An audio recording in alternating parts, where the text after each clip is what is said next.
to Chapter 20 on Wisdom and Good Conduct. It is reasoning in the company of the respectable that leads most efficiently to the improvement of understanding, and then to the making of a great man who has all the characteristics of greatness. Whatever man excels in any quality, that distinguishes him. Therefore, learn and improve your understanding from him.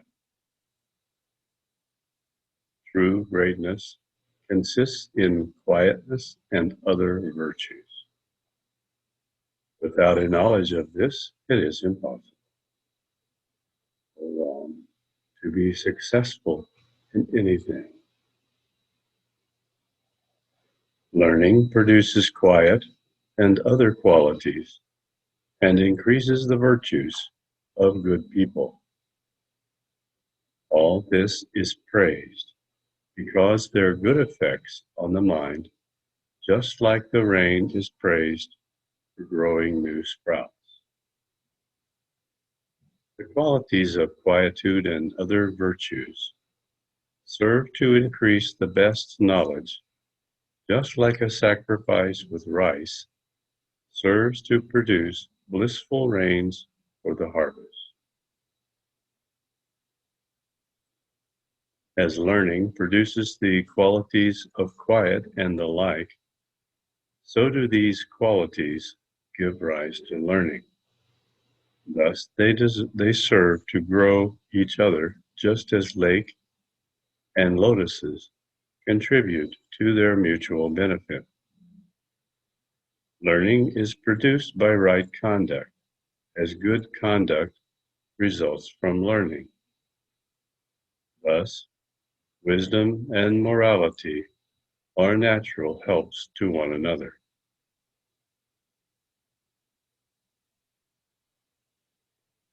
An intelligent man who is possessed of quietude, meekness, and good conduct should practice wisdom and follow the ways of good people. Unless one practices wisdom and good conduct in an equal degree, they will never be successful in either of them. Both of these should be joined together, like the song united with percussion, or like the farmer and his wife sowing seeds and driving away the birds. It is by practice of wisdom and right conduct that good people are enabled to acquire both in an equal degree.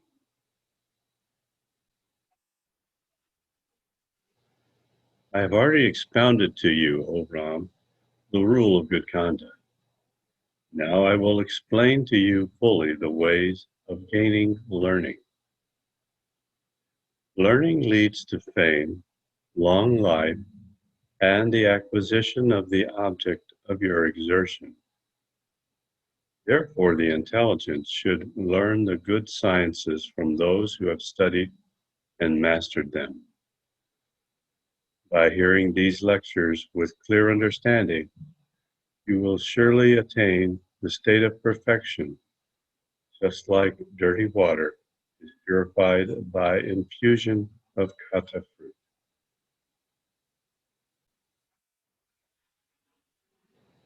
A sage who has known the knowable and has his mind drawn imperceptibly to the state of bliss, once known and felt, the impression of that highest state of unbounded joy is hard to lose at any time. In this chapter, chapter 20, Wisdom and Good Conduct, we're getting a reinforcement of the concept of being established in a silent witness while studying Vedic literature. By doing this, we're balancing karmic traces in the form of knowledge constructs that exist in the unconscious mind. This is the mind associated with the Manomaya kosha. We have to balance on that level these karmic traces in order for the effect of the balancing to be permanent in this life. If we don't balance on the level of Manomaya kosha, then just like chopping off weeds at the surface of the lawn, after the next rain, they grow back. So we are constantly facing the same issues that the karmic traces are producing in life. But if we go to the root, balance them there in the unconscious mind, then we don't have to experience them again and again. This is really what is meant by learning. Learning, that is, the balancing of karmic traces in the form of imperfect knowledge constructs that exist in the unconscious mind. And the idea of right conduct or good conduct that results from learning is basically, once we have balanced these imperfect knowledge constructs, then everything we do is spontaneous right action. It is in support of the entire universe. This is what Krishna tells us in the Bhagavad Gita, chapter 2, verse 48. Yogastha kuru karmani, established in being. That means established in the experience that I am the silent witness, perform action. And then he says, when that is the case, all action is supporting to the entire universe, because we are in that situation in direct contact with the divine karmic traces, which were the actions used to create the universe. Now we move on to book 3, on creation. This is the Upatikanda. Now this section deals with the origin and nature of the universe. According to Vishishta, this universe, with its innumerable objects, its concepts of time and space, and its varied laws, is only a creation of one's own mind. Just as the mind creates a world in the dream state, so it also creates an imaginary world in the waking state. The only difference between the dream and the waking states is that dreams are short and the waking state is relatively longer. Time and space are only ideas of the mind. Though through the mind's perception, many thousands of years may pass as a moment, or as a moment in time in the waking state may be experienced as years in the dream state. The same is true of the concept of space. All these facts are illustrated by a number of interesting and revealing stories. Chapter 1. The appearance of creation is from the mind of Brahma. In this case, when we're referring to the mind of Brahma, we're referring to Lord Brahma, the creator of the universe.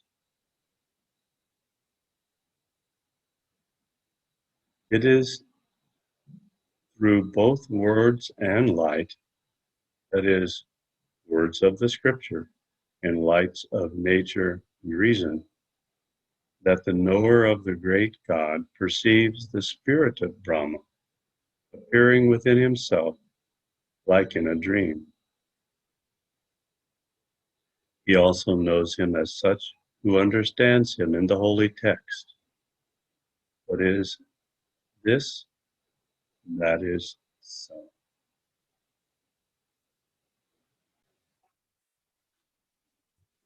This passage shows, in short, the visible world at its creation residing in the empty bosom of Brahman.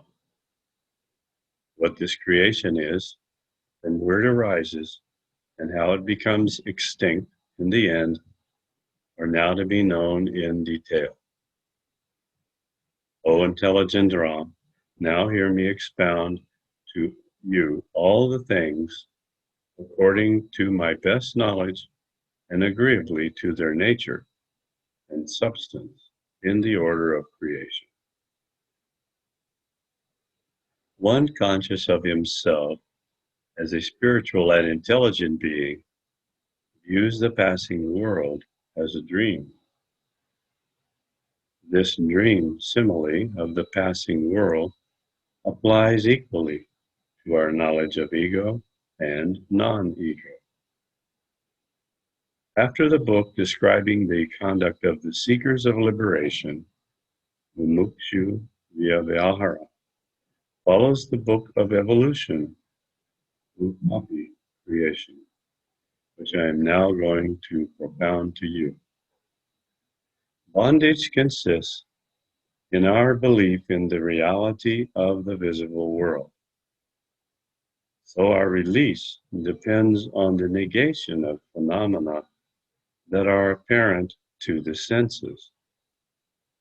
Now hear me tell you how to get rid of the visible.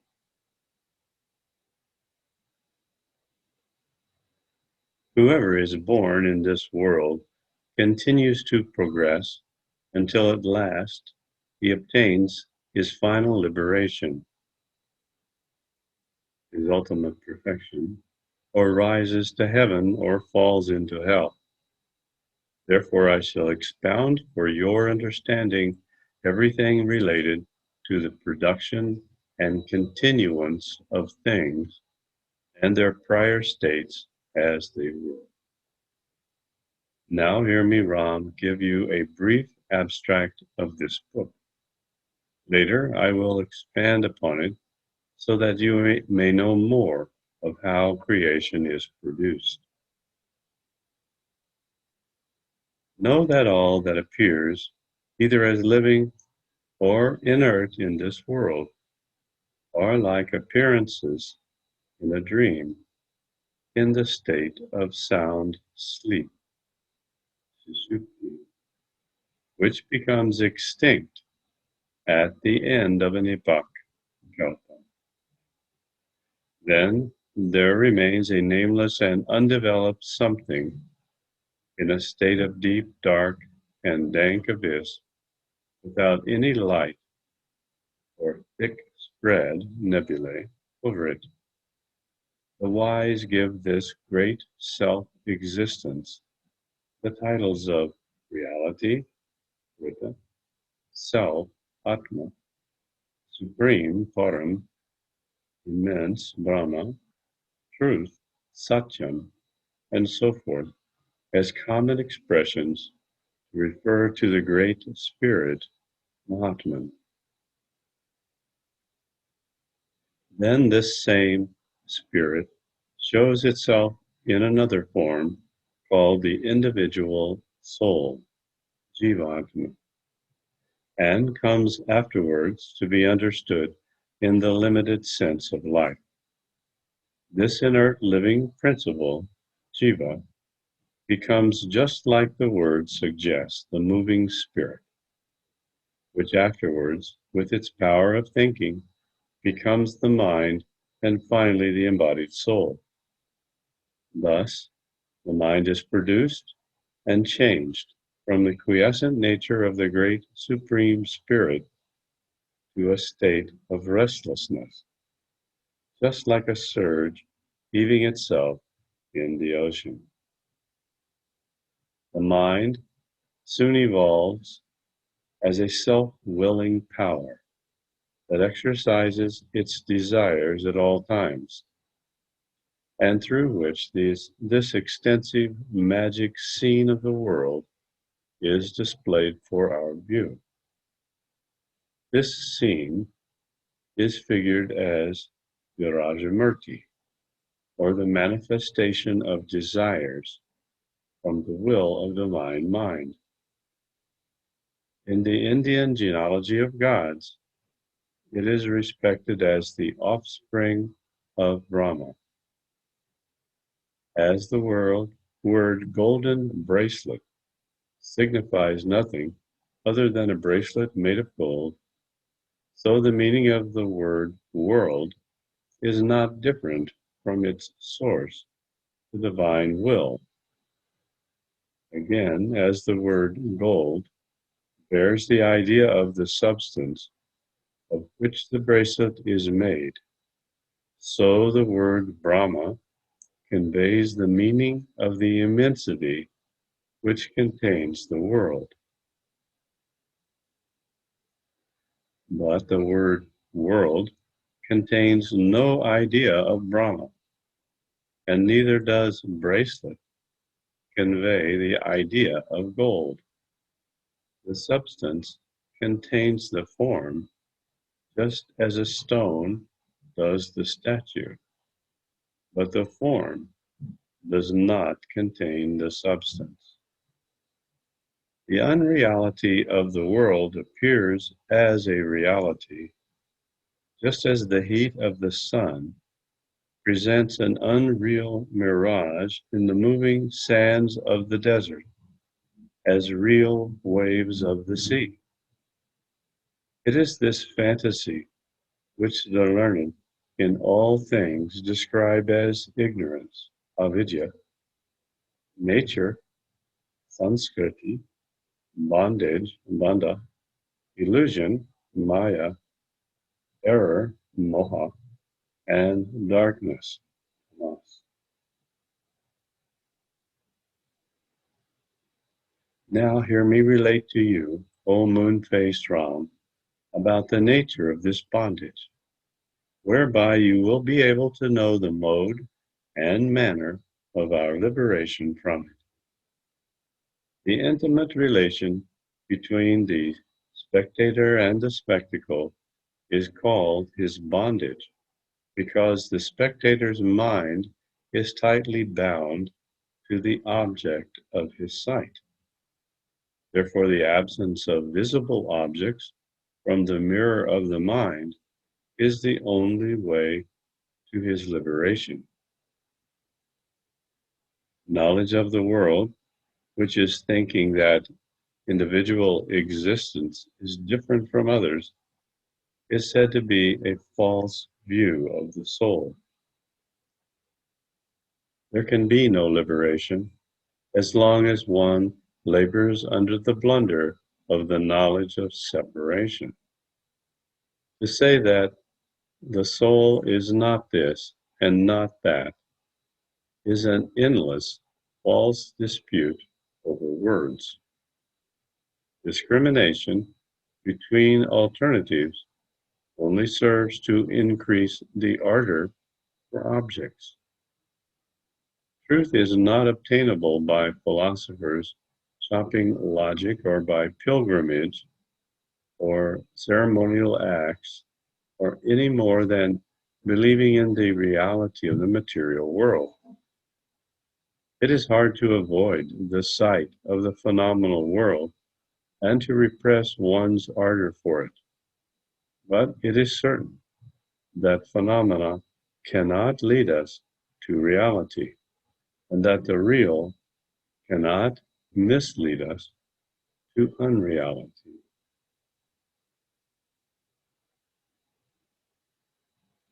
Whatever the invisible, inconceivable, and intelligent spirit exists, there the beholder views the visible beauty of God shining even in the midst of atoms.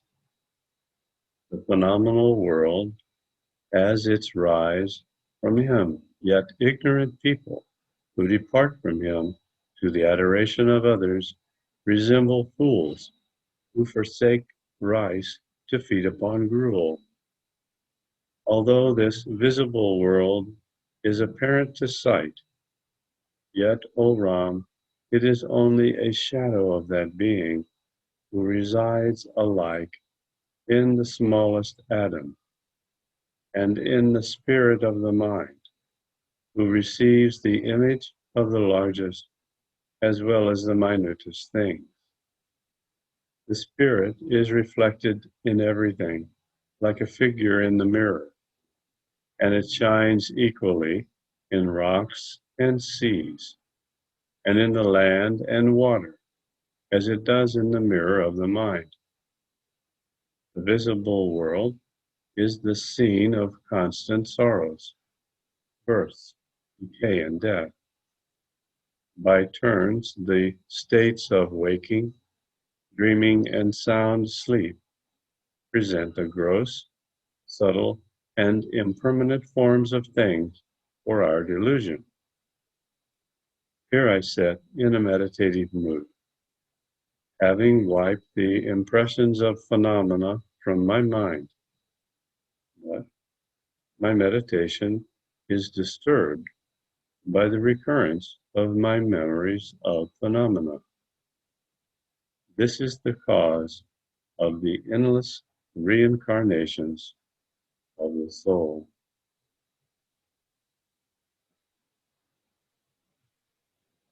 It is hard to maintain meditation beyond form, nirvikalpa samadhi, when the sight of the visible world is present before our physical and mental vision. Even the fourth state of turiya, samadhi, without sense in this state of deep sleep, is soon succeeded by self-consciousness and external awareness.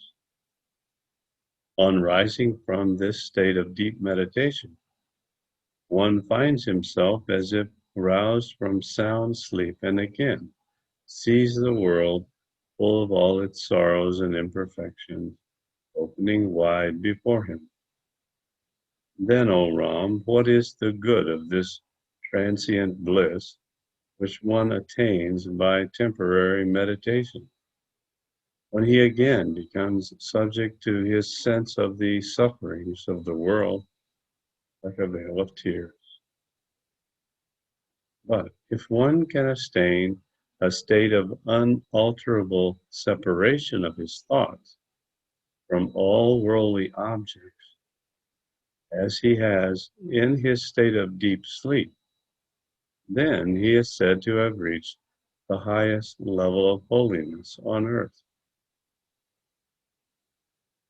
Nobody has ever gained anything from reality with its scenes of unreal vanities, because whatever his thoughts come into contact with, any outward thing, he finds reality inseparable from imperfect existence. Should anybody forcibly withdraw his attention from phenomena and for a while fix his sight on a stone, thereafter he is sure to be carried away again by phenomena pressing upon his sight. It is well known to all that practice a yogi's practice of unflinching meditation, even if it has the firmness of a rock, cannot last, owing to his worldly propensities.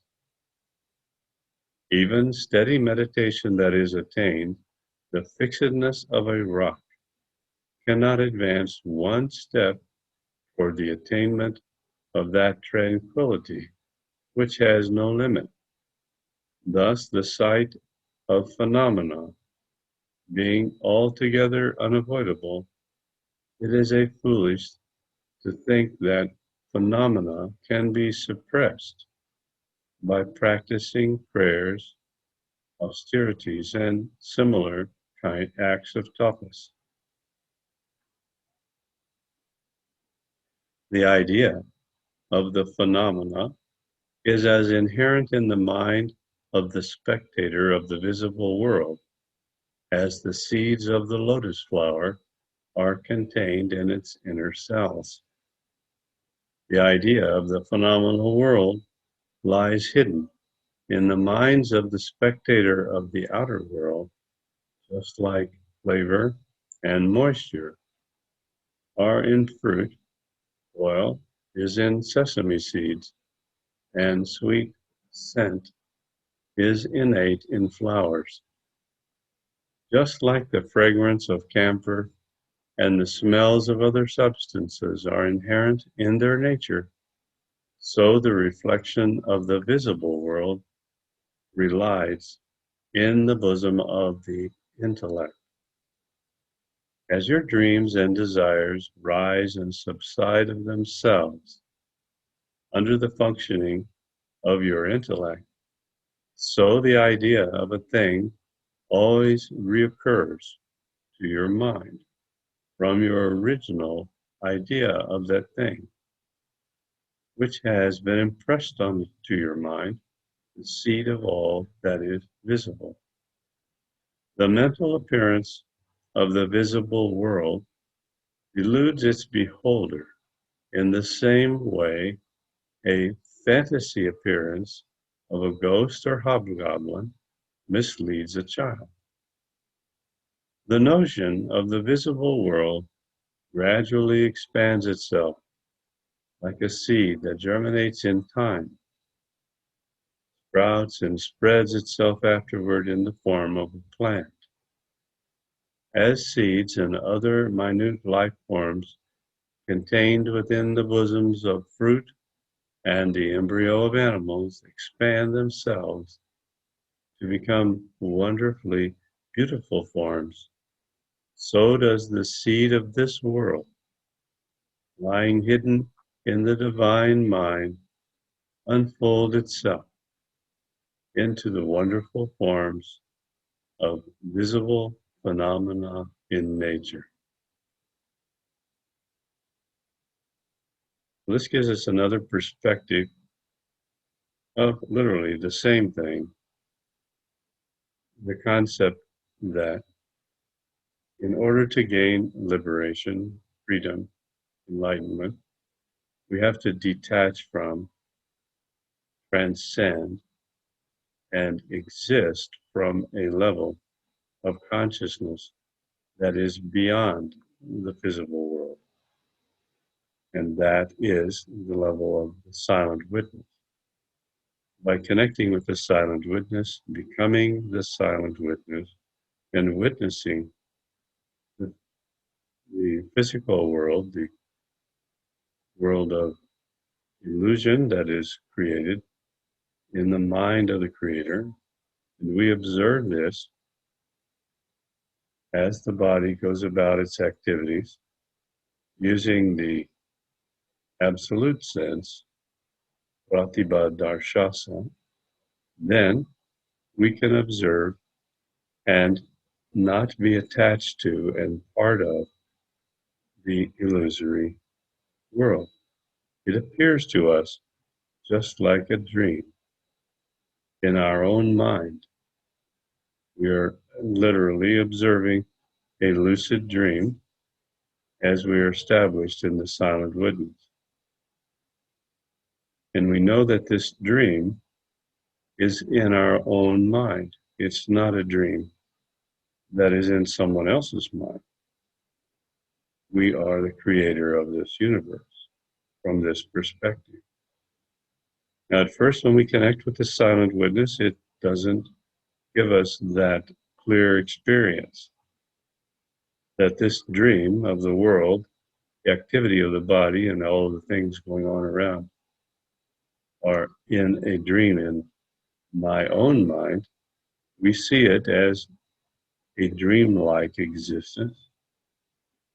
But as we continue to balance individual karmic traces, this causes the silent witness to progress to deeper levels of ourself until ultimately we are witnessing from the silent witness level of the creator of the universe.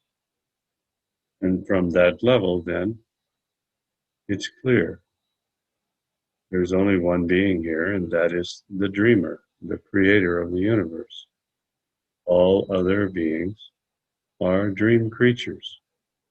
All scenery, trees, mountains, rivers, everything we see is just dream scenery in the lucid dream that we mistake for the solid, real universe.